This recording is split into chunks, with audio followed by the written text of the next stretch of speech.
Welcome back, everybody, to the Nosebleed Sports Podcast. I'm Chris Witt, and with me, as always, is Mr. Adam Schmidt. Adam, how are you today, sir? Doing fantastic, man. How about you? I'll be doing better when I can get our sound to come into our ears. There it is. Yeah, I think we got her figured out. I'm doing good, bud. I'm doing good. The NBA playoffs are going. We are hot and heavy. Hot and heavy. We got a number 1 seed knocked out already. We've got injuries. We've got all kinds of stuff going on. Remember the Seinfeld episode where Elaine was hot and heavy with that musician? Oh, she was hot and heavy. Yeah. She said that, but she didn't want him to know that. Yeah. Anyway. I don't remember that one. Which one was that? Elaine Bennis. Dude, I watch Seinfeld all the time. So this is what I'm terrible at. I just want to put this out there. When people will be like, say the most like people, movie line people, we've had this conversation before. People that like in their everyday speech just ramble out movie lines constantly, and then they look at you for like the approval. And I don't know, man. I don't watch movies. And they're like, "What? You never seen Dumb and Dumber?" I'm like, "Yeah, I have." I couldn't tell you. I don't know that line. Like I just don't. Yeah, I've seen it. I remember it. I know the premises of the movie. Premises or premise? Premise of the movie. Yeah. Adam's going to be an English major when he goes back to school, and he is going to correct me like crazy. I don't think so. Anyway, what I was going to say is that I'm terrible with shows, movies. Like my favorite shows of all time. I forget about things. I rewatch Seinfeld. I bet I've watched Seinfeld 6 times, and I'm always surprised. Yeah. Same thing happens. That's good. That's good for you. Same thing at the golf course. My buddy makes fun of me all the time because at the golf course, we golf at the same course every Thursday. And every once in a while, I'll just be like, what does this do? Does this go to the left? What do I got? What does this do? Geez, Pete. Must be nice to play a new golf course every day. I'm the same way, honestly. Some movies, though, I will remember lines and episodes of shows and stuff like that. But most things I don't remember. And you can tell me, I'll see someone in the grocery store. Yeah. And it's somebody I've known for 25 years. Their name's gone. Blank. Oh, it happened. Dude, think about it. I go into 6, 7, 8 stores a day, lumber yards. There could be anywhere from 5 to 30 people working in there. And they all know me because I'm the only one. I'm the only face of Fall City. There's a million faces of whatever, wherever they're at. And I will have known somebody for years. This happened to me with a guy from Hyde Park Lumber, and know him well. We joke around. He's a twin. My wife's. Have I told this story before? I don't think so. Oh, you wouldn't remember anyway. We just talked about how we wouldn't remember it. So I see this dude randomly out in public, not just at the lumberyard, and I'm like, oh my gosh, Aaron. I said, this is my wife, Aaron. Aaron, remember when I was telling you about the guy who's a twin and his wife slapped his twin on the butt because thought it was him, and he goes, now I'm trying to blank again. Corey. He goes, I'm Corey. It's good to meet you. And I was like, oh, he totally knew that I totally fluffed on his name. I ran up. I was like, hey, what's up, man? How are you? I've done that so many times. I use bud, man, anything I can when I don't remember names. Yeah. Even if I knew your name, I still say bud, man, all the time. I do that too. And sometimes I catch myself doing that and I'm like, man, I got to start using names. I think there's a thing like a connection thing when you use a person's name. I think there definitely is too. Because then somebody goes, oh, he actually knows who I am. Like, everybody can say, what up, bud? But he actually knows. I try to do it. I feel like that's especially big in sales, probably. Yeah, 100%.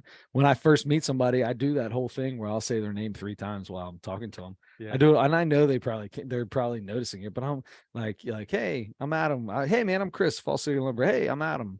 And be like, Adam, man, what's up, buddy? Where'd you come from?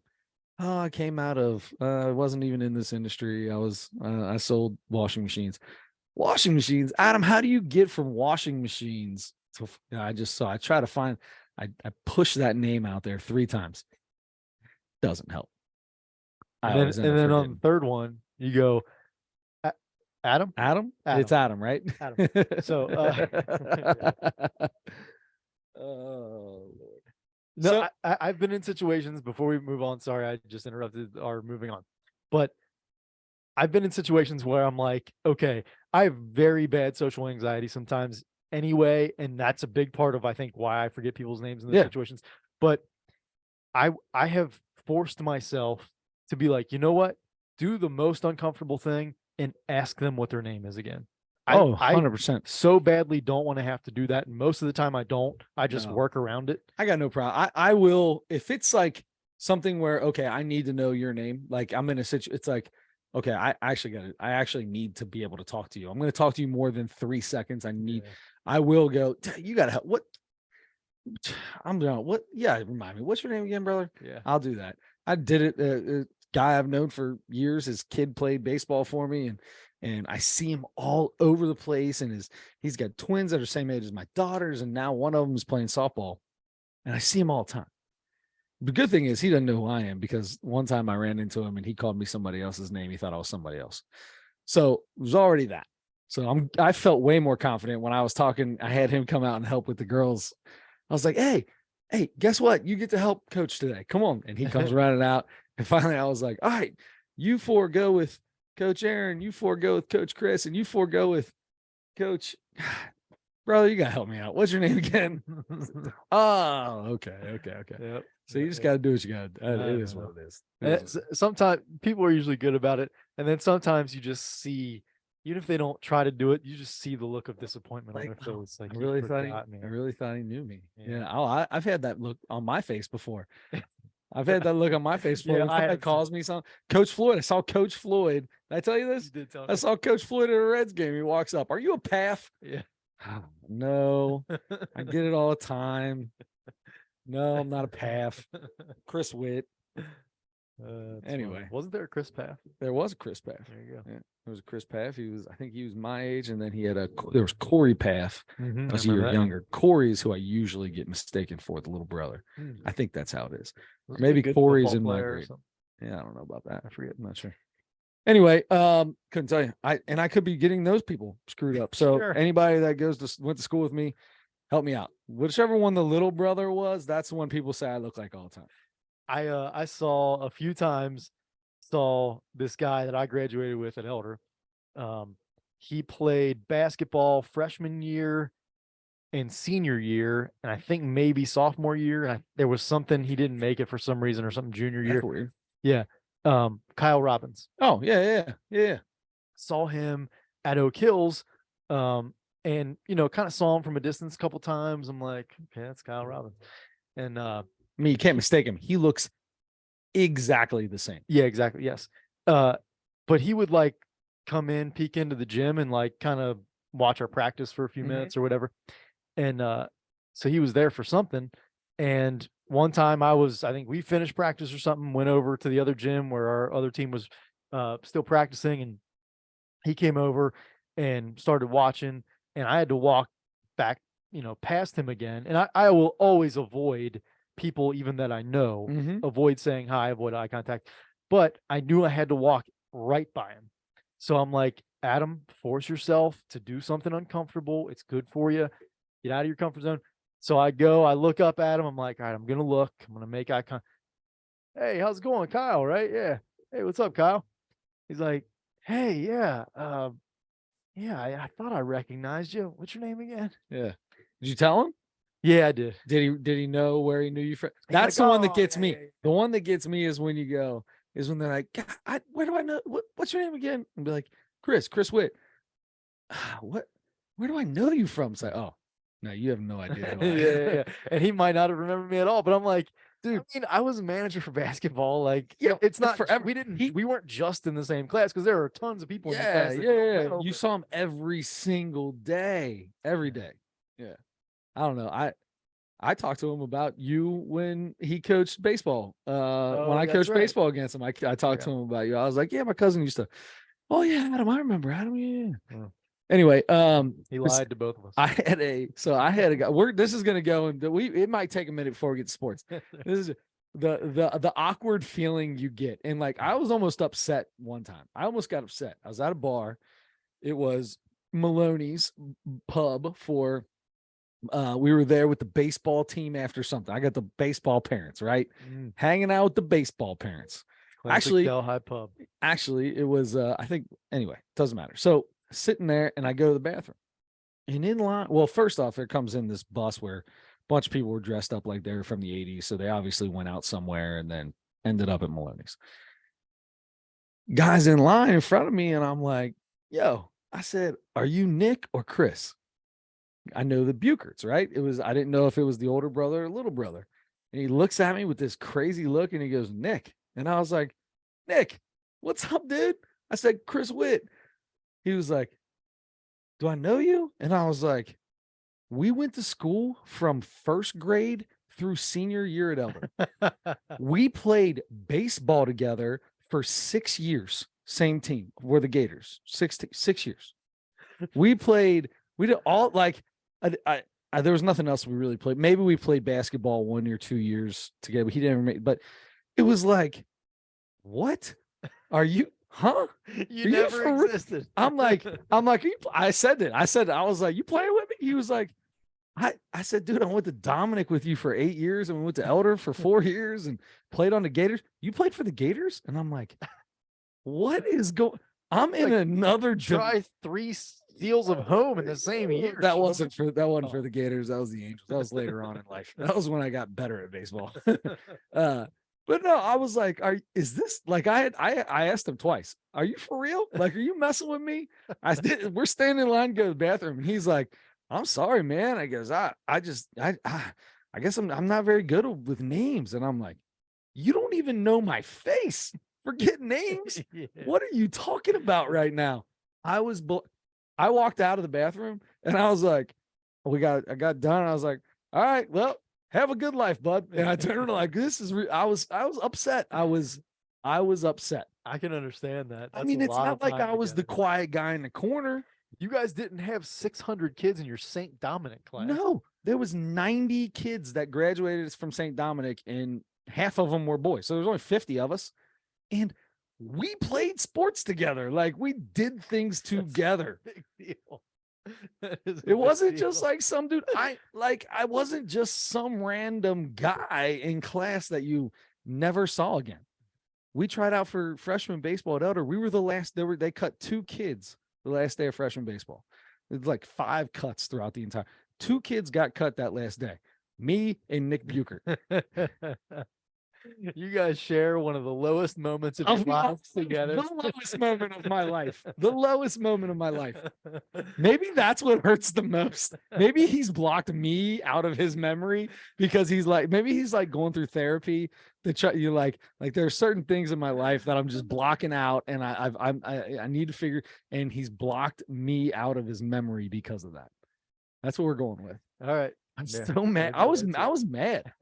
I mean, I didn't tell him I was mad, but I did ask him multiple times, you're messing with me, ain't you? Because I'll mess with I would do that. Yeah, in a heartbeat, I would do that. I would totally be like, come again? Adam, you're my cousin? I feel like I'd remember my cousin, but I don't know. You know what I mean? Like, I would totally do that. And I'll get people. Or James would come out or something. Something like that. I got one of the moms on the team. I can make her believe anything that I want to believe. And she go, are you... You did it again, didn't you? Yeah, totally. I totally got you. I was just playing. I was just playing. Yep, just playing. Oh my God. Yeah. I mean, that's a fun, you know what? That's a fun thing to talk about because so many people I think can relate to that. Yeah, exactly. It's crazy. All right, so let's do this. Let's do what we usually do, which is get into our Reese's segment. Yeah. Adam's got a brand new Reese's he says he found. Surprise, surprise. Yeah, I don't know how long it's been around, but I saw it in the store the other day. I feel like we should have these turned around with the Reese's symbols. Yeah. We're basically sponsored by Reese's. We're essentially responsible. We're essentially responsible for Reese's. Sponsored.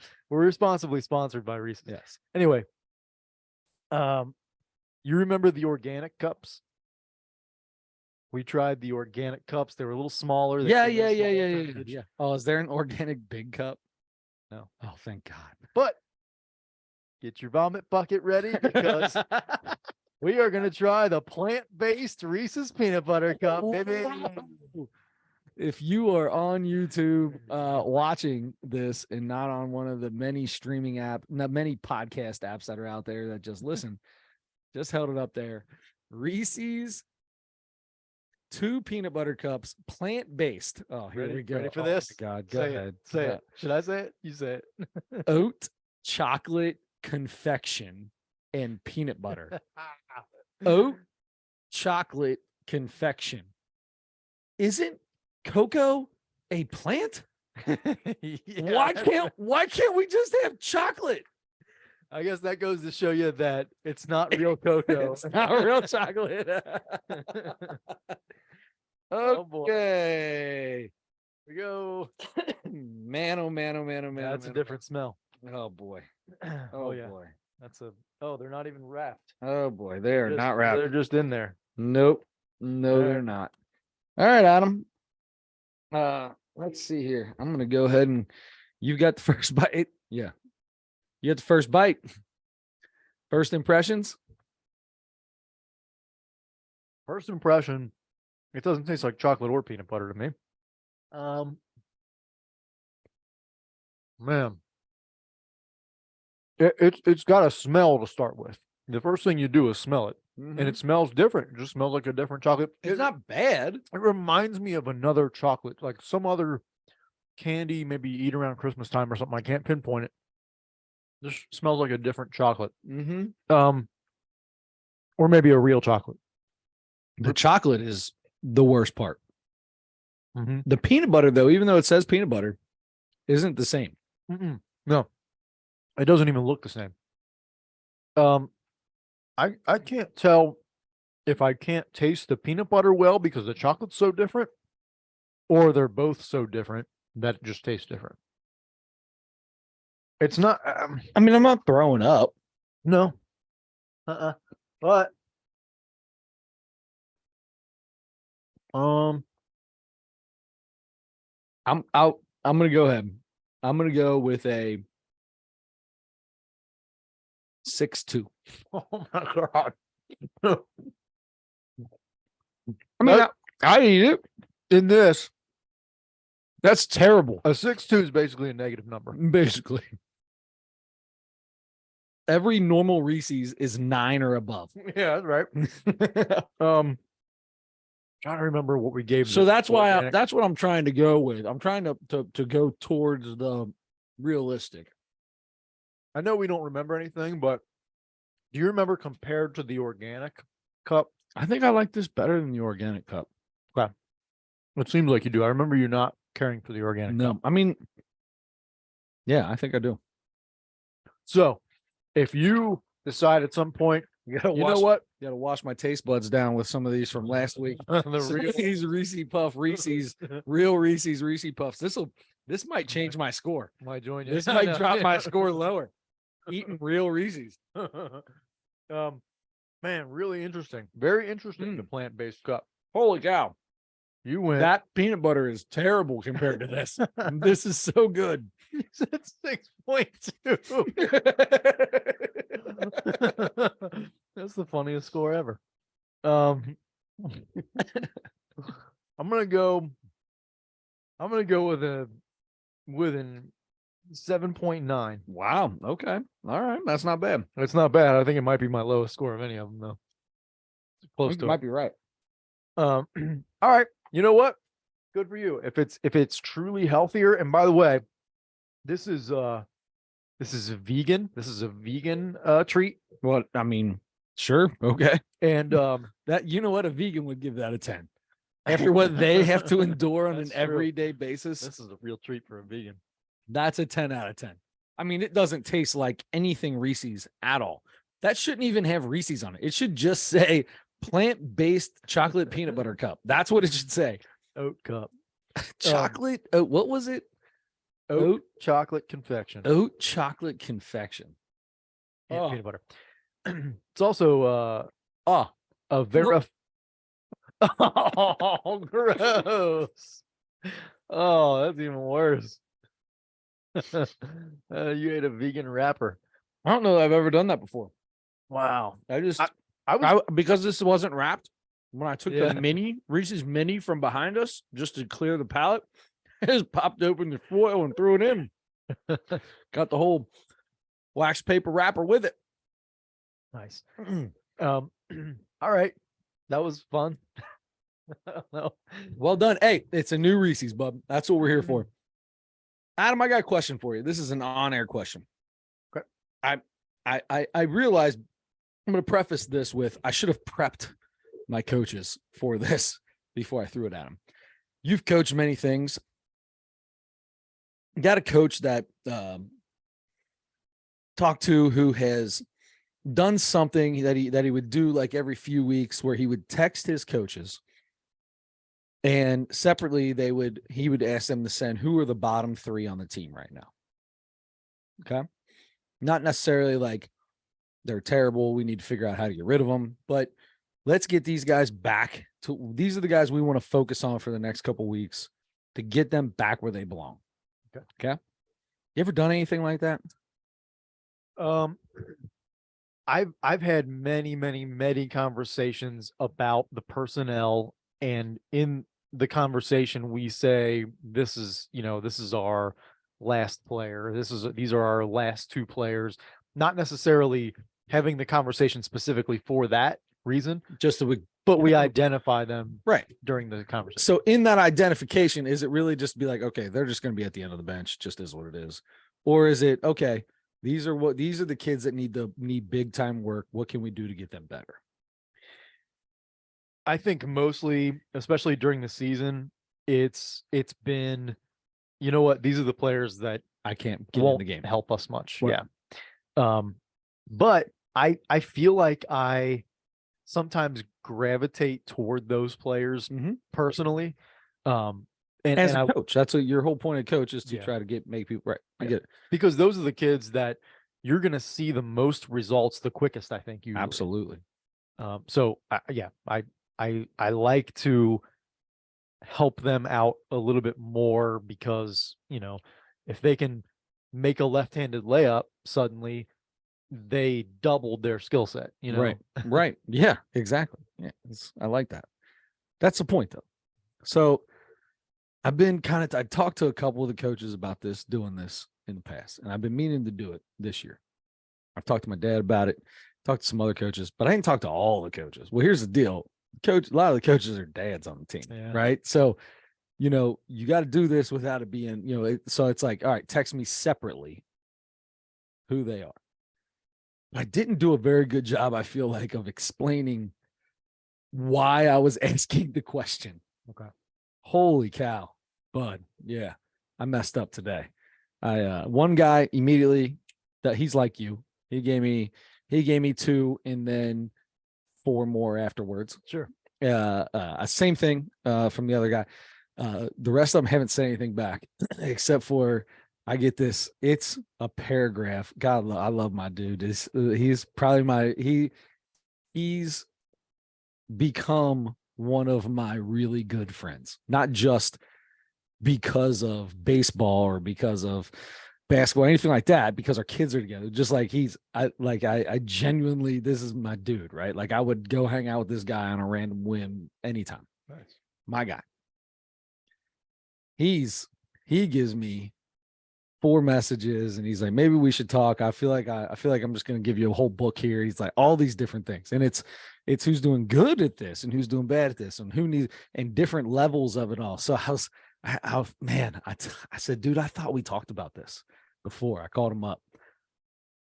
First he said, you don't need to text me. You don't need to call me. We'll have plenty of time to talk. I was like, no, I'm calling you. So I call him. And finally, I feel like I did a better job once I explained it to him of, look, dude, this has nothing to do with, getting rid of somebody or like this dude's who's the worst kids on this team. We need to figure out how to get past them and who our next 3 are going to be next year. Nothing like that. It's all about who are the bottom 3, who are the kids that are struggling the most right now. And then do this again in like 3 weeks. In like 2-3 weeks, send that same message out. All right, who are these people now? Did we do our job and elevate the 3 on the bottom from the previous month? And is there a new 3 that we need to focus on? Like, let's focus. Like, it's not. Does that make sense? Yes. It was very difficult. Like, one coach is my brother-in-law, and I never explained it to him, and he still hasn't messaged me. So I'm thinking that he's probably like in a whirlwind of what is going on. I don't know how to answer this. Am I about to get somebody cut off the team? No, you're not. Nothing like that. Right. Anyway, I just wonder if you've ever done anything like that. Yeah, not specifically for that reason. No. Gotcha. No. How do you feel about that? Do you feel like maybe I should have, since dads are involved so much and it's not people outside of the organization, that maybe it was a mistake? Did you say who were the bottom three? Yeah, I said send me who you think the bottom three are in a separate message. This is all about figuring out who needs some more work and who we need to focus on right now. Okay. And then I said it again, send it to me in a separate message, because Dad was in big group message, like all the coaches, right? Dad's one of the coaches. Sometimes I got to tell him a couple times because he'll just throw out there all whoever his three are, right? Boom, right in the middle of it. God love him. Just want to make sure everybody saw that because you don't want to. I'm not here getting somebody upset. You know what I mean? And so far, the coaches that have responded have each put their kid, not necessarily in the bottom three, but pointed out somewhere where they need to work on. So they've got to, they also can look in a mirror and see within. I don't think they're there, but where they say they are, but they at least, You think part of it is like trying to save themselves from a little bit of guilt, like as I'm saying, that probably is it. As I'm saying something these negative about these kids, I I gotta make sure I throw my kid in. I do it all the time. Aaron tells me I'm too hard on Parker. I don't say enough good things about Parker because whenever I'm talking to a bunch of people, I'm like, yeah, Parker missed 4 ground balls a day, like in practice today. He just, I don't know what happened. He couldn't catch a ground ball today. It was the craziest thing I've ever seen in my life. My man's usually automatic with the glove, couldn't catch anything. And so I'll do that instead of, he hit the crap out of the ball at the same time and, did all this other stuff and threw as hard as he ever, I don't say any of that stuff. I always go straight to the negative, which is probably not a good thing, but it's supposed to be a sandwich. Yes. Compliment sandwich. Oh, I sandwich everybody except Parker. Unfortunately, Parker gets no, I shouldn't say that. Make him a sandwich, Dad. Come on. I do. It's tough with Parker. It's like anybody. You always hear that about your kid. You kind of, there's something about it where you expect a little bit more. I'm sure I'd be the same way. But at the same time, I'm also my problem is he'll see me get a little bit negative and then I'll try to get positive real quick. And that's too late. It's too late. That's why you get the sandwich. That's why you do the sandwich. But when something happens in the moment, it's not easy to do that. Yeah, you're right. You're right. I had to try to remind myself of that a bunch of times while, coaching last year. And it's really hard. It's hard because somebody just made a mistake. You're trying to tell them about the mistake and what to do different. Yeah. Hey, you had a great practice 3 Thursdays ago. You just threw an awful pass that made no sense. Yeah. And your mom's pretty or whatever, my last compliment, I don't even have enough to give you. I'm going to compliment your mom. How do you, sometimes there aren't the other things like sometimes in the moment. It's tough it's tough when you're in the moment. Yeah. It is tough. It is very tough. What do you think in the moment? Who's the coach of, I don't even know who the coach of Sacramento Kings is. Mike Brown. Oh, Mike Brown. That's right. Yeah. Coach of the year. That's what coach of the year. So in the moment, game 2, what do you think Mike Brown is wanting to say to Dylan Brooks after he comes out talking all kinds of malarkey? LeBron's old and all the stuff that he was, all the craziness he was talking, trying to obviously get under LeBron's skin. Did you say Sacramento or Memphis? Did I say Sacramento? I meant Memphis. Okay, sorry. I thought you said Sacramento. I did say Sacramento, but I meant Memphis. You're right. Memphis is Taylor. Oh, it's definitely not Mike Brown. I'm looking at the guy right now. It's a white guy. Oh my gosh, what's his last name? Taylor something. Tomlinson. Taylor Tomlinson. Right, so anyway, if you're him, are you sandwiching compliments back and forth after you lose game 6? Game 7, whatever they lost in. Game 6. It was game 6. You know what? I don't think NBA coaches We've had this conversation. do a whole lot of They don't do a whole lot of anything. I think they do way more complimenting than anything. Sure. I So do think that. here's my question. The real question of this is, so the Memphis Grizzlies go in and they win a couple games against LA. Dylan Brooks talks all this stuff to the media, telling them about how LeBron is old and all whatever. I can't remember all the things he said, but it was poke the bear. Poke the I bear. don't respect anybody till they give me 40. Yeah, I don't respect anybody. And then everybody's talking about, okay, LeBron's gonna go off for 40. First off, great job by LeBron to not just take that and try to run with it and lose the game because you're trying to make it about you beating up on this guy. It was a total Eminem move where Eminem's like, I'm not coming back at you, bro. You can make a diss track, you can do whatever you want. I'm not coming back at you because if I come do that, because if I come king of diss track. I know, but his big thing with MGK was if I come back at you, I'm gonna turn you into something. Like I will make you the most popular person in the world. But didn't he come back? He ended up doing it, but that Okay. was part of his diss, which was so great. That was the best part of the diss was I didn't want to do it. I didn't want to do it because I make you because I don't want to turn you into something that you're not. You're just using me to try to get to the top or whatever, clout chasing or whatever they call it these days. So LeBron, great job of staying in his lane, dropped like 28, 27, whatever he had, 20 rebounds. Well, that was the next game was the 20 rebound game. And Dylan Brooks doesn't talk to the media. Mm-hmm. And then he says that the media made him out to be the media is the people that are making him out to be this bad guy. Yeah. Doesn't talk to him after game 5. Again, doesn't talk to the media after game 6. Got fined for that, by the way. Did he really get fined for it? He should. Like So- $25,000. Here's my deal. This is my thing. I can't stand Draymond Green. I know. We've had this conversation. Draymond Green owns up. He did it last night. He was like, AD is that guy. If we can't, we're gonna have to throw a lot of people at him, and he just beat the brakes off of us. Basically, we couldn't stop him. Me included, and it starts with me. I'm the defensive guy. It starts with me, and we couldn't stop him.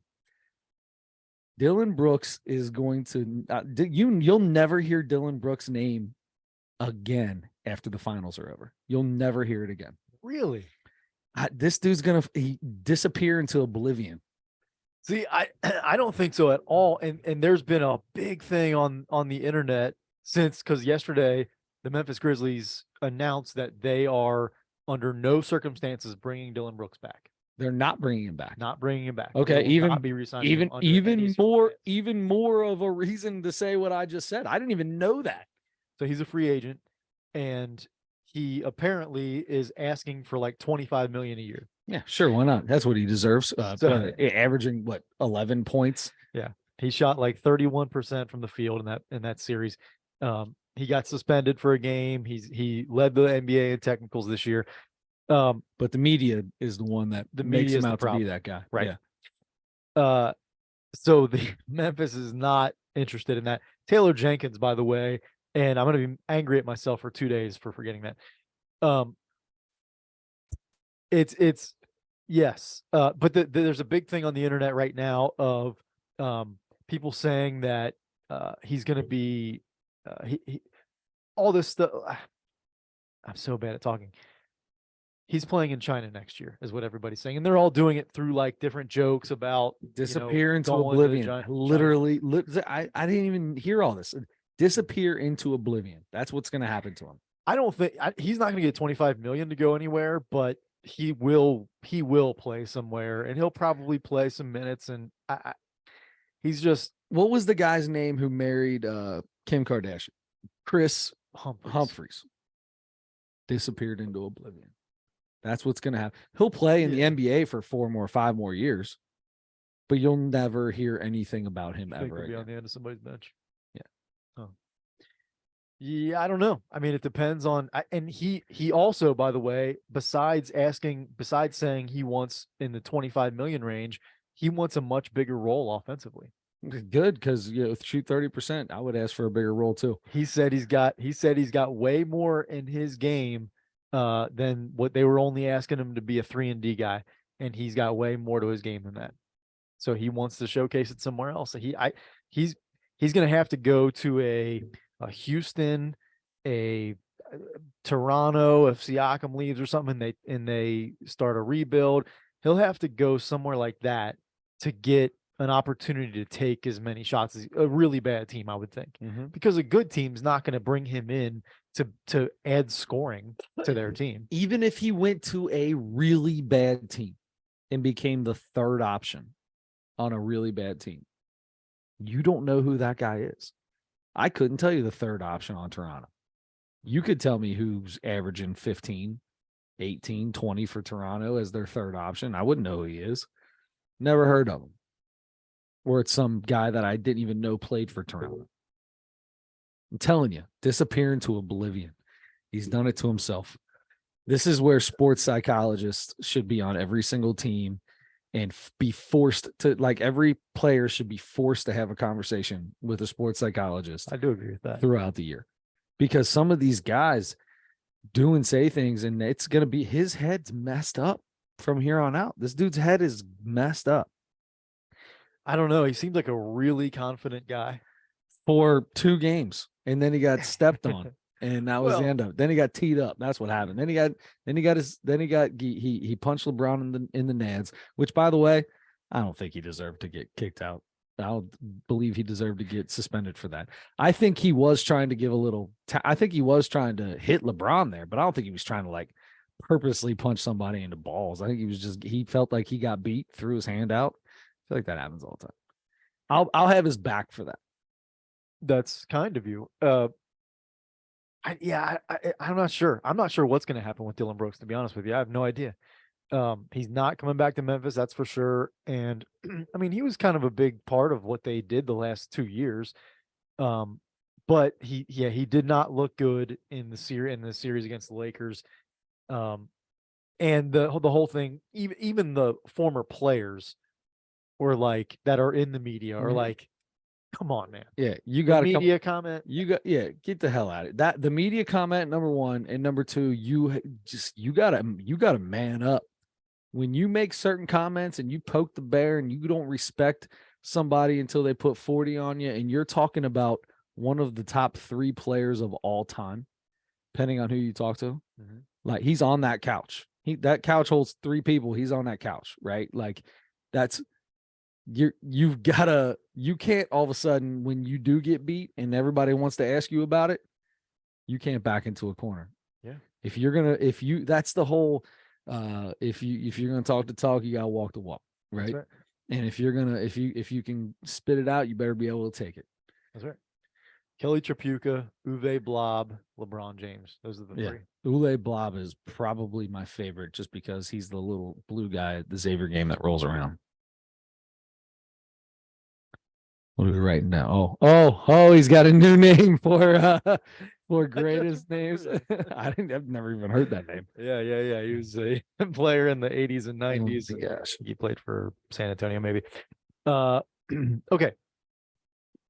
So that's last series now. I mean, we are in the middle of the second round, the conference semifinals, right?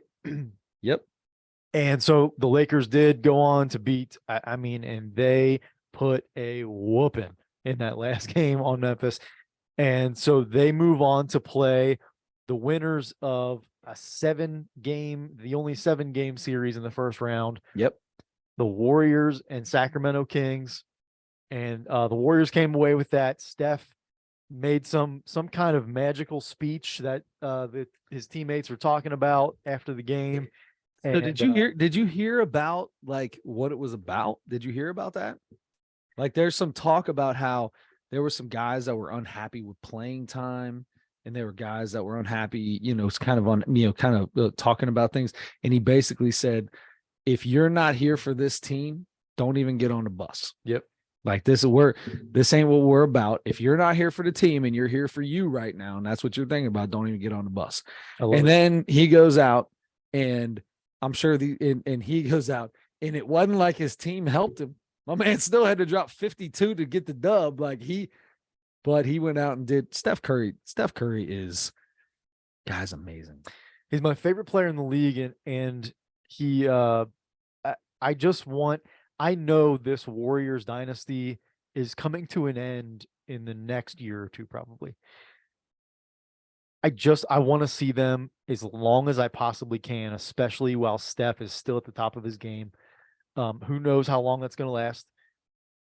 But either way, he's really, really, really good, very likable, and he put up 50 in a game 7. Yeah. And won a series for his team in that last game. But that being said, going against a Lakers team who is gotten phenomenally better since the trade deadline, Best second half team, who has been playing really good basketball, beat the Memphis Grizzlies, who were the I don't even, what were they in the West? The 2 seed? Yeah, beat the 2 seed in the West. And you've got a team that is the 6 seed, and they had to have a speech, to get past that game 7. And it's obvious that it's not the same Warriors team. And they came out and showed it in game 1. I mean, they struggled. I'm not going to sit here and act like one game is then and this is all over. I did say Lakers in 6 yesterday before the game started. I was talking to my dad. But I'm going to tell you right now, this Lakers team's getting better and better. And that Warriors team, like, if you have to make that speech in the playoffs, I feel like, yeah, you might be able to get past that first round, but how many times can you make that speech? You can't do that again. Like, you can't make that speech again. That's it. That was your chance to get the fire burning. The good thing is they play 7 guys or so, 7 or 8 maybe. It doesn't seem like the core are most likely not the guys you have to make that speech to. Clay, Sure. Draymond, yeah, Kevon Looney, probably. Those guys are probably locked in. All right, so you got 4 guys that are locked in, and you got 3 guys that aren't. Well, but that doesn't mean that those other 3 guys that play are the ones who. I agree. I agree. I don't know who was, but either way, I think he was just. You're also not making that speech if it's the last guy on your bench, because nobody could care less what that guy thinks. But it can still cause distraction and division, and if there's a disgruntled guy in your team and he's in other people's ears and he's just got negativity, you can't have that energy on your team. You can't have it. And so I'm sure that's, if he was addressing anybody specifically, it's, it's needed. But they won that game. Steph was, is this great leader because of that, but also because the way he played. Yeah. He didn't say, hey, if you're not in it, stay at home, and then come out and score 20 and, they lose. He backed up his speech. So gotcha. You're right. So he may not have to make it twice. Anyway, who do you got in this? 7 seed Lakers, 6 seed Warriors. Who you got? By the way, first time ever, all 8 seeds are represented in the second round. Oh, that's pretty cool. There's I bought that. 1, 2, 3, 4, 5, 6, 7, 8. That's different. Warriors in 7. Wow. Okay. Warriors in 7. Yeah, that's fine. I think you're wrong. So let's go. I want to go on to this next one. That's kind of intrigued me. Okay. So, New York, the Knicks make it to everybody's been joking around. Congratulations, the Knicks made it. People are acting like they won. They're gonna have a parade now, acting like because they won. So, trying to find this. The series is tied 1-1, right? Yes. Okay, so the Heat won the first game. Jimmy Butler gets hurt. Julius Randle did not play as well for the Knicks. And they're in New York. And it took a last 5-minute big run. They were getting beat by Miami without Jimmy Butler, who has proven that he's the only thing keeping with Tyler Hero out and Bam's playing. Who else is out? There's 2 guys out. Well, now Jimmy Butler's out too. Either way. Oh, God, used to play for the Pacers. Indiana guy. Indiana Victor Oladipo. Victor Oladipo. He's out. Tyler here, like they're struggling. Jimmy Butler is my favorite thing in the world. There's video of Jimmy Butler at the end of that game in New York when the second game, when the Knicks won. And they had to make that comeback to get it. And he just turns around and he's looking at fans, smiling, saying, I'll be back. I'll be back, waving to every one of them, saying, I'll be back. Enjoy it. I'll be back. I love that. I love that. From a guy, coming from the right guy. It's got not from a Dylan Brooks. Not from Dylan Brooks. I don't like that from you. You're not the guy because you're not coming back and winning a game for him. But Jimmy Butler is saying, I didn't play, y'all. I didn't play in this one. Like, I'll give you one. You get one. I'll be back. I'm coming back. Yep. I kind of dig that. Yeah. I'm sure he's very confident. He's been playing very, very well in the playoffs so far and down the stretch of the regular season. Yeah, we got to get him back. It's probably definitely the worst story of the playoffs has been all the injuries to the stars. Yep. Giannis missed 3 games. Mm-hmm. Joel Embiid just missed a game. Yep. Tyler Hero is out. Jimmy Butler missed a game. Julius Randle missed a game. Victor Oladipo, he's out for good. That's the worst part by far. But some very interesting dynamics when that's happened in that the Boston Sixers series. The Sixers won game 1 in Boston without Joel Embiid. And then tonight they lose by 34 with Joel Embiid on the floor.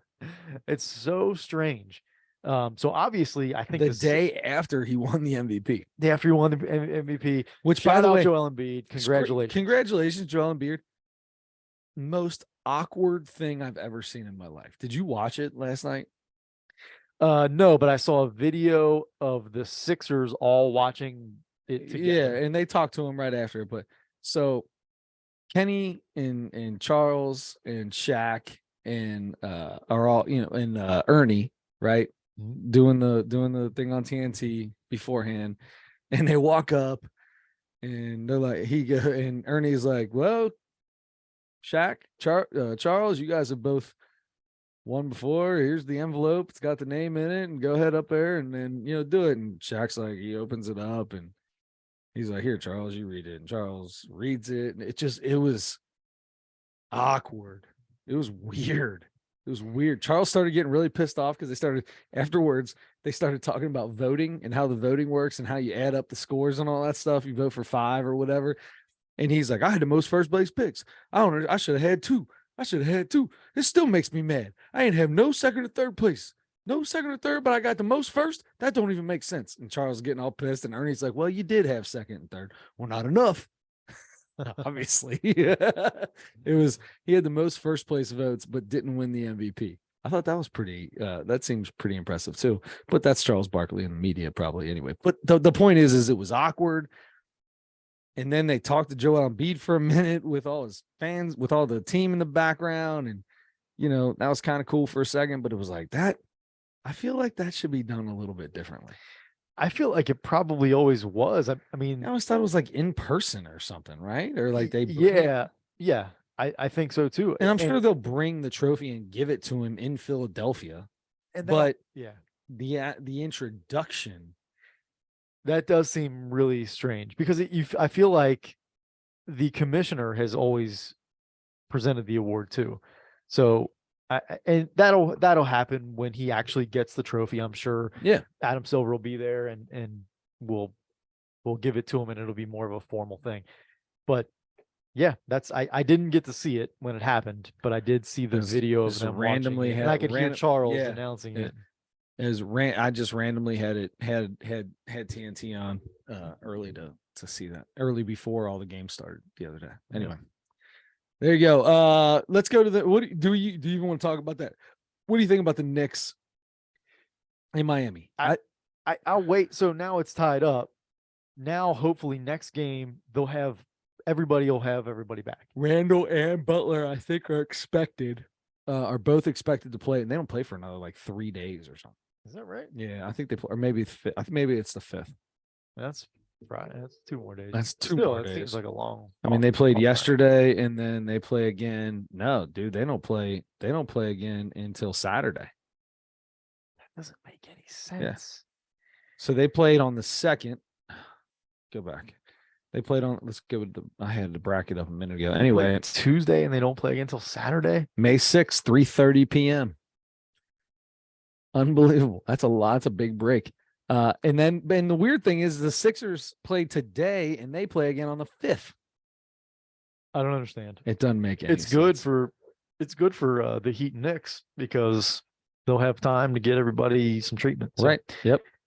And then you have Nuggets and Suns. give me the Heat in that series, by the way. Yeah, I'm gonna take the Heat too. Then you have Nuggets Suns, which is currently the Joker. This Suns team that everybody's banking on. A lot of people are taking them to win, but then there's a lot of these sneaky people out there. I heard before this all started saying, listen, they have no depth.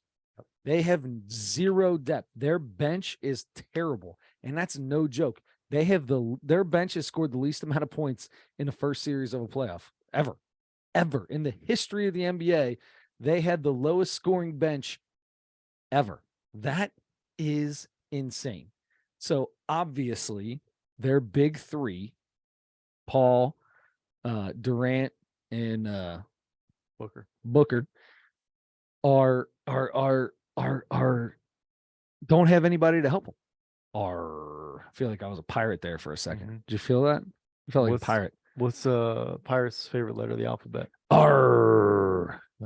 Oh, it's the C. The C. Hey, yeah, booty. I don't know. Me Buccaneers. Okay.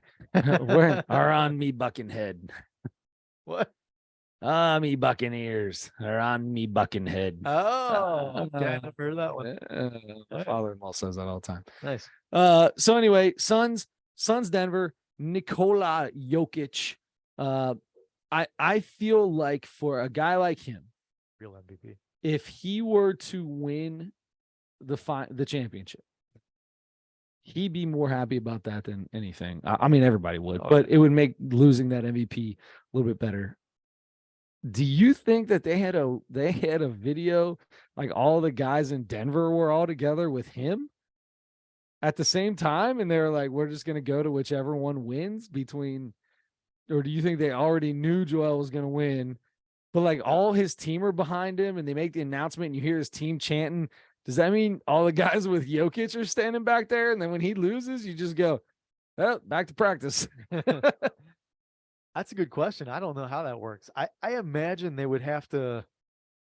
I imagine they would have to know ahead of time and maybe let those guys know. I mean, they knew it was between two guys, but like when they made the announcement and you heard the announcement, like the Sixers, the players were going crazy.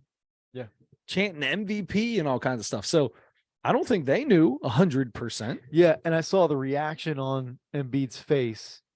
Like he like was looking intently at the screen. Mm-hmm. And then as soon as they said it, he like went down like yeah, his head. It happened. And he started crying immediately. And those guys all like swarmed around him. And then it was like, that was another kind of awkward thing because like he stayed down like that. He didn't get up and acknowledge anybody. Everybody's just like, James Harden gives him a big hug from behind and he like stays down because he's like bawling. Yeah. And then like everybody's like kind of calming down and then they didn't know what to do. So like, oh, he's crying. They were trying to make fun of him for crying. And then in the interview, if you watch him when they finally put the video on him when it was live, not if you watch the cast with Joel Embiid, but the live cast on TNT, it comes to him later, and all the guys are just quiet as a mouse, standing in the background. It seemed awkward as all get out. They weren't like, nobody's laughing, nobody, like it was just like they're just sitting there, and they're like, okay, well, looks like your teammates need you right now, so we'll let you go. We'll let you go party. He goes, 5 minutes. We'll celebrate this for 5 minutes, and then it's back on to the game. But you know how that is. And then they asked him if he was going to play, and he said, I can't remember what he said, but anyway, he ended up playing. Yes, he did. All right, so Suns, Denver. So Jokic, you know, Once a team goes up in a series, Chris, and I always want 7 games. Once a team in a series goes up, I'm sure I've said this before too, 3-0, I want it over then. If Denver wins the next game, I don't want the Suns to win any games. I want that series to end. why is that? We've never had this conversation. Because it's so unlikely that they win the next 3 games, that the Suns would win the next 3 games. It's a 0.0001% chance or something. Then I'm like, I'm finished with this series. If it's 3-0, I'm finished with the series. Win game 4, complete the sweep. Let's go on. Wow. Okay. Yeah. All right. I always feel that way. Huh. I might have 2 teams in my life that I wouldn't want that. If the That Reds would got down, that you would still be 0-3, cheering. You would still be like, let's go. Come on. I need Yep. game 4 from the Reds. Yeah. So, but anyway, if Denver wins that game 3, it's over for sure. Yeah. But they're up 2-0, and that's another very difficult thing. Although the Warriors just did it because they were down 0-2 to the Kings. Yep. But Denver's roster doesn't look amazing, but they get contributions from a lot of different guys. And so I think everybody knows pretty their good role. depth. Everybody Yeah. knows their role. And your best player, your leading scorer, is one of the best passers in the league. So Probably the best your passer. bench is going to score because of the fact that the ball's in his hand. And you keep everybody engaged and interested when if you make the right cut, if you're going within the flow of the offense, you are going to get opportunities. Yeah. Because he's going to get a lot of attention, and he'll still get you 30, but he's going to get you 9 or 10 assists as well, and 12 rebounds or whatever. So yeah, everybody seems to be in for the Nuggets. Oh, and, yeah. and they're going to be tough to beat. I'm going to tell you right now, like, I really believed before this series started with LA that LA is going to win this. I do feel that way. Dude, if that becomes at LA and Denver, I'm going to tell you right now, that Denver team is so good. Yeah. And the thing though is you've got a guy you've got one of the best big defenders in the league with Anthony Davis. Oh yeah.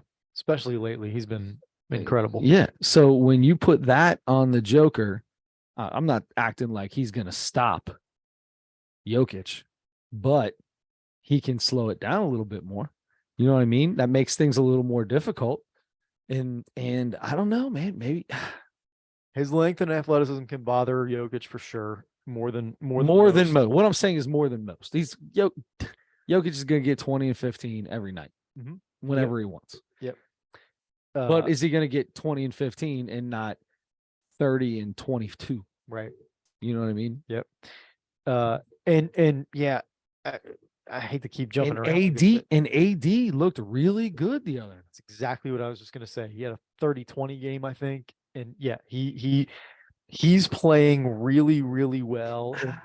I wouldn't act like he played the greatest in that first series. I mean, he had a few good games, but it wasn't like he was doing much to carry that team. Yeah, I think he's averaging like 5 blocks a game in the playoffs. That's the thing I love. Yeah.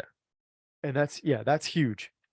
And then, yeah, there are some games that it seems like disappears a little bit offensively sometimes, but yeah, if he's aggressive and he's rebounding the ball and he's playing good defense and he's going to get stuff within the flow of the offense anyway. And then also sometimes he can take over. Yep. Sometimes he can just beat you. He can put the ball on the deck and get by you. He can get the turnaround jumper. He can hit the 3. He's got all facets of the game. Mm-hmm. I know he got a really nice lob, like kind of in transition from LeBron the other day. It was almost like a secondary break. And so he can get stuff like that too, because LeBron's going to get a lot of attention. Anthony Davis is going to be the Lakers' success is going to depend on Anthony Davis, I think, for the rest of the 100%. playoffs. Yeah, 100%. I completely agree with that.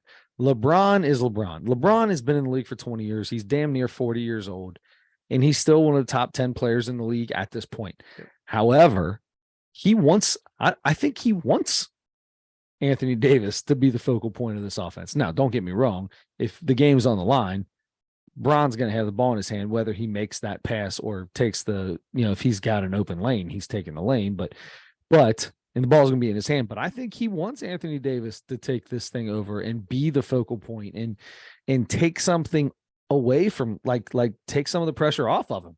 Yeah. Because he is 40 years old. And it is hard to do that every single night, even if you are in the best shape of any 40-year-old person that's ever lived. I think he's 38.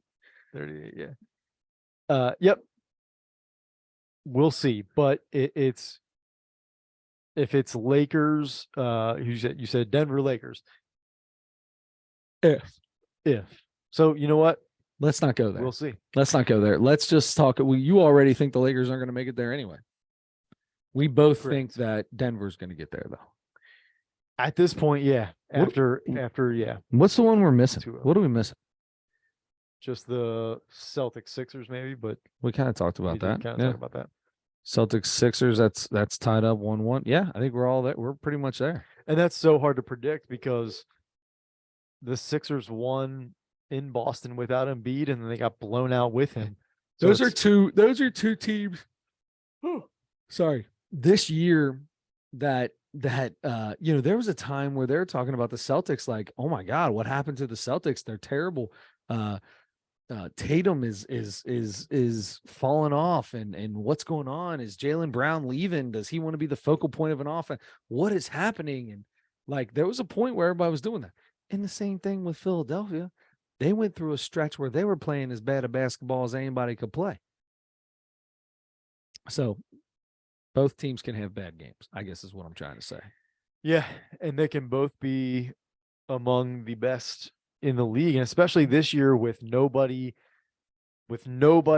pulling away from the pack. There's nobody that was much better than the rest of the teams. Yeah. It's still very, very wide open. I mean, everybody's still in it, could make the finals. I'm going to say the Knicks won't make the finals, but almost everybody left can make the finals. Yeah. Yeah. I mean, even really the Knicks are 1-1. I mean, they could at least make the semifinals, but yeah. I just don't see them beating Philadelphia or Boston. Yeah. Yeah. I get what you're saying there, but yeah, pretty much the West, you could see it happen. Yeah. All right. So we'll close the book on the NBA for now. Until next week, we'll get into some more of that. And we'll open up a little so I didn't watch the comedy special. I apologize for that. No problem. Which was John Mulaney, which what is it? Uncle Baby J. Baby J. So if you want to hook up with the podcast and we'll rate it and talk about it next week, feel free to get on there and take a listen to it. That way you can join in on the fun next week. Yeah. But we do have a Mount Rushmore still to do. That's right. We do. This was a fun one. So the Mount Rushmore this week was of professional athletes' names. That's right. All right. This is there's a lot. There's a lot. There are a lot. Ones. There are so many. There are some that I've never heard of before. I was like, oh man, I didn't even know that was somebody out there. Like because I'm on my list, I originally had Bull because I love that name. Yeah. And then you go into some of these different lists that people make, and there's like 30 people that have the same first and last name. Like that's something that goes down somewhere. Mm-hmm. So I took Bull off because after a whole bunch of people had it, I don't like it anymore. It's not as funny. I think it's still great, but I didn't put them on my list. There are, I agree. There are like tons of them from a century ago. Yeah. That I didn't know about. Samoa. Right. Yeah. And so I sort of kept those guys off, even though probably the best funniest nicknames were from the 1800s baseball. Oh yeah, but those guys, that's nick. Most of those, 90% of those are nicknames. Yeah. So I kind of just went with guys that I've heard of or I knew, and I tried to keep it short, my list kind of short, because there are so many. I mean, you could go through, there are a million, lists on the internet with names, and you could spend hours doing this. I could have 6 pages of names here. Yeah. So I'm surprised you didn't. This is amazing to me. I was expecting well, all kinds of people coming out of yours, I took more notes. like Ben Gay or Ben something like Gay- that. Ben Gay is a person. Anyway, so yeah, I kept it kind of short because I'm like, as I'm getting into it, I'm like, boy, and I spent, an hour on it or something like Yeah, that. you But get down a wormhole pretty quick. yeah. So anyway, I've got my list. I got it down to 4. I'm keeping mine to pretty much like people that everybody knows. Good. That's Good what for I'm you. keeping mine for. Me too. Would you like to go first? This was this Mount Rushmore was your idea. You get to go first. Okay, we can do that. I got back on the list, the main list that I looked at most of these for. God, there's some good ones. Fair Hooker. I mean, come on. Yeah. Guy Whimper. I am hip. I.m.hip. I am hip. Love that. That's good. Oh man. So but we'll start off. Is he one of them? We'll start off. No, but I'm sure there is somebody. I'm gonna start off with Dick Pole. Yeah. Dick Pole's got to be on, right? That's Dick Pole. Dick Pole's on mine. I'm going Milton Bradley. Yep. I'm going Coco Crisp. Those are 2 easy ones because I love those guys. Yep. So far, you got 3 baseball guys. Yeah, yeah. So this is like I do all the surprise. time. I've got 3 that I love, and then I've got to go through and find. Oh my God, Tommy Gunn is a good one. Love that Dick Pole just popped right back up there. Yinka Dare, Wolfgang Wolf. Where's the? Oh, nope, that's not him. Where's the one that I was? There was one from earlier.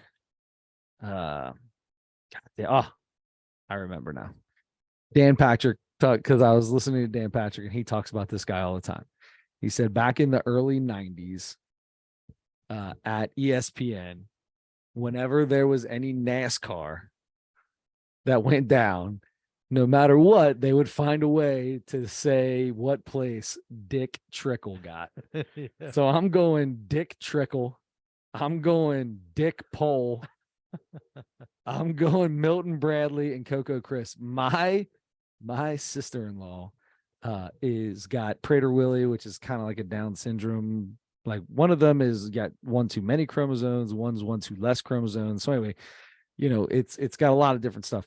And when I first started dating my wife, the Indians were in the World Series, and I'm watching the World Series at my girlfriend's house at the time, my wife now, in her room, and her sister lives in the room next door. So she'd come and watch the game, sit down, watch the game on with me. And Coco Crisp played for the Indians. Oh my God. I've never heard someone laugh so hard in my entire life. To this day, she'll ask me if Coco Crisp still plays. So funny. Yeah. And that was 20 years ago, almost 15 years ago. That's funny. So anyway, yeah, Coco Crisp, that's great. Milton Bradley, it doesn't get any better than that. He makes toys. Yes. And then I got to go with Dick Pole and Dick Trickle. Dick Trickle. Dick Pole, former Cincinnati Reds pitching coach. Yep. Exactly. Beautiful. All right, Adam. How'd you do? Oh boy. I mean, this is it. This is that's all. Oh, I see him. I'm sneaking a look in. I like a couple of the one. Okay. I'm excited for this. Let's go. I forgot to write. I saw him and I loved it, and I forgot to just write it down with my pen. Dick Pole was supposed to be on this list. I didn't choose him for my Mount Rushmore, but I had to write him down because it's one of the greatest names that's ever. Let's start with the ones you didn't choose. I wrote down Uwe Blob. Uwe Blob. We wrote down earlier. We just wrote down. So I don't even know who Uwe Blob is. That's why I am pulling him up right now so that I can show you. I'll pull it up. You keep going. I'll get All right. Uwe Blob. All right. Is Oh that yeah, you? this is You the got one? iconic the old Skybox 93 or so. I think. Dude, that was my favorite. This is when I got The the best basketball cards. Michael Jordan prototype. Yeah. Not the Jordan, but the prototype. Prototype card. Yep. My all-time favorite card. That's literally my all-time favorite card. My dad traded 2 Tony Gwynn rookie cards for that. Oh my goodness. Yeah, I don't even know if I do card show. that. Wow. Or maybe it was one. Maybe he just traded. I might have just been a Tony Gwynn rookie card, but it was in like 95 maybe. And that card was maybe a couple years old. Tony Gwynn only had 4 batting titles by then. Yeah, so maybe 5, whatever. But the point was Dad had like 6 of them. Oh, and he was ready to get rid of one when he saw that. Yeah, he told the guy, he goes, I got a Gwynn rookie, and he said, I got 3 of them. I'll let you pick one.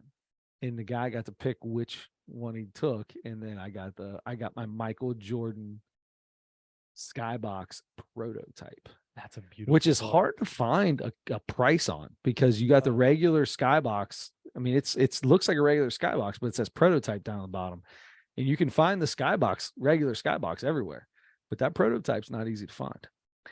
I got to show you the picture. I took because the last time I bought boxes of cards, I think I did it to you. I did it to my brother. I did it to my cousin, my cousin Jared.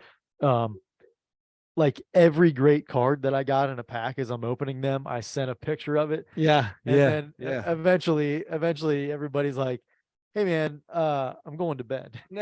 So I'm like, yeah, I get it. So anyway, I bought 3 old boxes of basketball cards last week, opened them all up. I think 90, 91 Fleer, 91, 92 Fleer, and classic. Yes, they had like college cards. Yes. So anyway, I'll show you the picture. I just took like all the cards after the 3, like I just picked like the very best ones and took a picture of all of them at the same time. So I'll show you that later after the show. Anyway, who else didn't make the list? Didn't make the list. Usain Bolt. For being the fastest guy in the world. Bolt is that's an awesome name. Really I totally agree with that. Like that's one of those names like that fit perfectly. His name is literally Bolt. Kimbo Slice is on the list. That's a great name. Yeah. It's not his real name, but well, I mean, he made his original living off beating people up in their front yard, and then he made his secondary living as being a bouncer. As being a bouncer for a X-rated website place. Oh, I don't even know if I knew that. Yeah, and then he made his third living off getting beat up in the UFC. In the UFC, yeah. Where you have to know real martial arts. All right, he did beat the living daylights out of one guy. Oh yeah, when he almost knocked his ear off. Yeah, remember that guy? His ear was hanging. Yeah. Remember one of the front yard brawls that he was in, and he knocked the guy's eye out of socket. Oh, and his eye came out. I remember hearing about that. I'm sure I must have seen it. I think my dad watched all those too. I wrote down Coco Crisp and Milton Bradley. I also wrote down Tim Biakabatuka. Oh, that's a good one. Yeah, Biakabatuka. Those are the guys that I wrote down that didn't make it. Here are my guys here. Okay. How's Dick Pole not make it? That's a good you didn't even write down Dick Trickle? I'm gonna go with 2. I think Dick Trickle's better than Dick Pole. I have 2 Mount Rushmore. Okay. What's up? What's next? My first one, Dick Trickle's on this one. Okay. Dick Trickle's on it. I've got Dick Butkus. So is this the Dick list? Is it? It's not. Okay. That's the other one. Dick Butkus, Dick Pole. The other one is Dick Trickle, Dick Butkus, Dick Pole, and I don't know. Dick. And Richard Petty. Richard Petty, Dick Petty. Very good. Oh my God, so good. All right. Dick Trickle, Dick Butkus. I'm going God Sham God. That's a good one. I like that one. I saw him on there. They named a basketball handling move after him. Didn't stick around real long in the NBA, but it was a really good player at Providence, and people say he's possibly the greatest ball handler ever. Wow. Razor Shines. Razor Shine. Razor Shines. What did Razor Shines do? I didn't see him. He was a baseball player. Oh, okay. There Played you for go. the Missed it. Expos, Okay. maybe the White Sox. Yeah. It's one I think so. shiny razor. Razor Shines. And he's an interesting looking guy too. Dude, most of these dudes are ugly as sin. I mean, before 1990, everybody was ugly. Yeah, there's no doubt about that. Razor Shines. I don't remember seeing him play, but I remember him from like I know most athletes from the 80s through baseball cards. Yeah. Oh, hey. Oh, it's like he was a base coach for Here's a few teams. I got you. Here you here's go. my favorite Razor Shines card Is it ever. this? Oh. Yes. It's a great batting stance. He's ready to hit. Hands ready to go, bub. So yeah, he played for the Expos and the White Sox, and who knows who else. But This was the 86. So loved this the name. was what Topps did last year. Topps had the 86 subset. Yep. Razor Shines, Dick Butkus, God Sham God, Dick Trickle, and Razor Shines. Well done, sir. Well done. Thanks. All right. There we go. There you go. Sorry, it's just We've got and I didn't watch the comedy special again. I apologize. John Mulaney, Baby J will do next week. Until next week, I guess that means I have to come up with another. I can do Mount Rushmore. Do you have one? Yeah. Oh, if you've got one, then go ahead. It's maybe a little cop out because I did one similar 2 weeks ago, but Okay. baseball is the only sport to draft in season. We're gonna go Okay. number 1 overall picks in the Major League Baseball draft. Was Trout or Harper the number 1 pick that year? I feel like it was Bryce Harper, Was it Bryce Harper? who just came back from Yep. Getting some first base TJ work in. surgery. They're going to work him into the field. The fastest player to ever come back from Tommy John surgery. really. Tony Womack in 2000 something. I just heard this the other day. Love Tony Womack. It's like 50 days before he came back. Wow. Like it's the fastest anyone's ever come back in Major League Baseball has ever came back and played after Tommy John surgery. It helps to not be a pitcher. 100%. And they're going to work him in at first, which is the least throwing position on the field. So Interesting. he won't be playing. I assume he's not going to play outfield at all this year. I would assume he'll go back to playing right field again, but he's going to be getting a lot of time at first base. I would put him in the outfield and just tell him throw underhand. Shout out Tony Womack. Thanks for listening, bud. Yeah. 2001 World Series champion. Yeah. Tony Womack. Is he the one who scored when Luis Gonzalez got the hit? I suppose it could have been. I'm trying to remember. I bet who it was. on I feel like Tony Womack scored on Luis Gonzalez's out in any other situation ever. Out. Yeah. What do you just got to say? You just got to say who scored the winning run in the 2001 World Series. In the 2001 World Series. Steve Reese. And the crazy thing is your phone will just pull it up for you. Yeah. You'll never guess. Hold on. Take a guess on who won. It's not Craig Counsell. No. It's not Tony Womack. It's not Tony Womack. It is Razor Shines. It's not Razor Shines. Shoot. I give up. Kurt Schilling. Let's say what if I gave you a hint? Yeah, I'd love it. His last name is one of the most prominent baseball names in Cincinnati. Maybe the most prominent baseball Pete name in Rose Cincinnati. Jr. No. Jay Bell. Jay Bell. I don't think related to the Bell family from Cincinnati, right? But Couldn't tell you. But yeah, no idea. No, I got you. Jay Bell. That does sound familiar now. Man, I was ecstatic. I was rooting so hard for the Diamondbacks in that series. Yep. I remember when he hit it, that was unbelievable. And I was like, oh, that's a Oh, no, that's a hit. The ball bounced in front of second base, I think, or maybe right behind it, but it was the laziest bloop of a dink. But you got to bring the infield in. Less than 2 outs. You got to make. You can't let that run score. That's right. Can't let the run score. Yep. And we'll get to see a similar thing at some point in the World Series when it's the 10th inning, Game 7, and you got a guy starting the inning on second base. I just wanted to give you a little present before you went to bed there, buddy. Way to ruin it. There's no way they can do that in a Game 7 of a playoff. They World can't Series. put that in. You can't do that. It's in. It's in. You can't take it out if you played it all year. But you can change the rules for the playoffs. If you do it ahead of the playoffs, I mean, if Yeah, it's do it right now. Somebody needs to talk to somebody right now because this just came up. I Bobby agree with Nightingale. We you. need to get Bobby Nightingale on here again before he We gets will. out of town because he's had. I'm going to tell you right now, since he's made the announcement that he's going to Minnesota, I feel like the best stories I've ever read they've all been front page of the sports section. They've all I mean cold chills right now. I'm telling you, since he's made that announcement, has been he already had great stories, but it's like all the good stories he's been working on, they just threw them all out. Like, let's get rid of them. Let's do them. We got to get them out there. It's like, all right, Bobby, what have you been working on for a while now? What are your long-term stories here? He's like, I got 11 of them. Yeah, let's get them out. 90% done. I can Yep. throw a bow on the rest of these That's things. right. Yep. I agree with you. Yeah, there have been a lot of good stuff. I read them online, and he always links them on his Twitter page. Yep. At Nightingale JR. JR.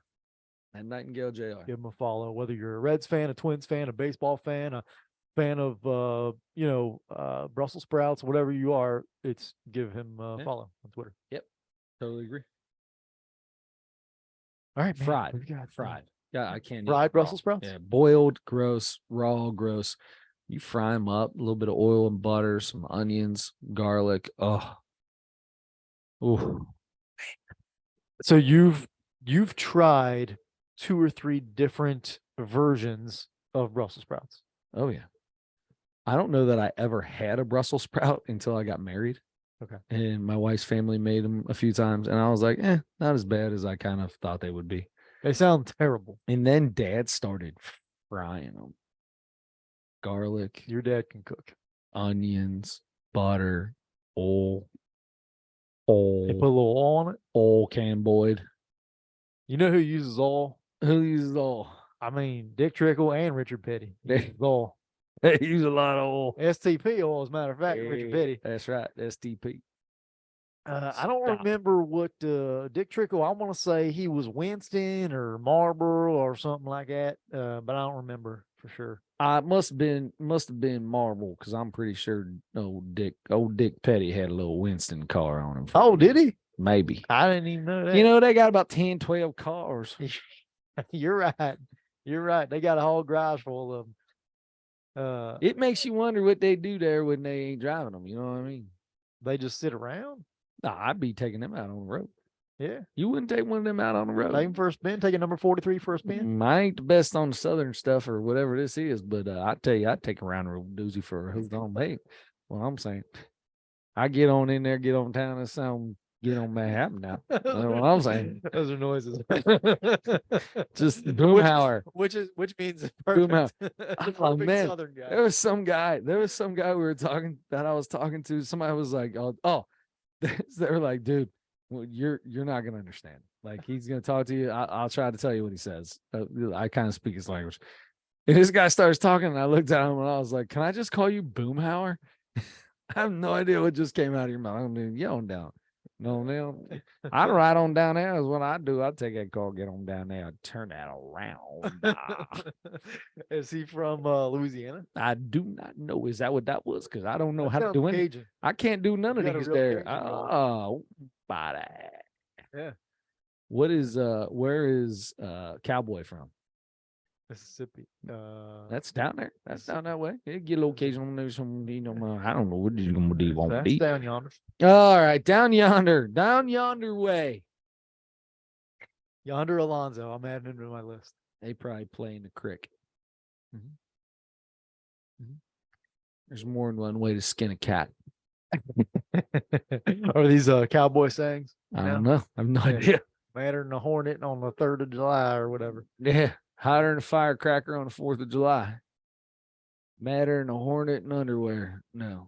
So the hornet's wearing underwear or he's in your underwear? That's up to you, son. I imagine the hornet is wearing underwear. I imagine in mine. I'd be pissed off. Yeah. Yeah. Better be pissed off than pissed on. Right. There ain't no doubt about that. That's right. Mhm. That's right. Oh boy, I got to pee so bad that my eyes are floating. I heard somebody say that the other day. I really don't have to. All right, we've malarkeyed the end of this podcast into nothing. So best number one, the Mount Rushmore of number one Major League Baseball draft picks. We'll also have next week John Mulaney, Baby J, more NBA, and hopefully we can get Dick Trickle on, or is he dead? Did I kill Dick Trickle? Is he dead? We're gonna try. We're gonna reach out to him. I'll reach out.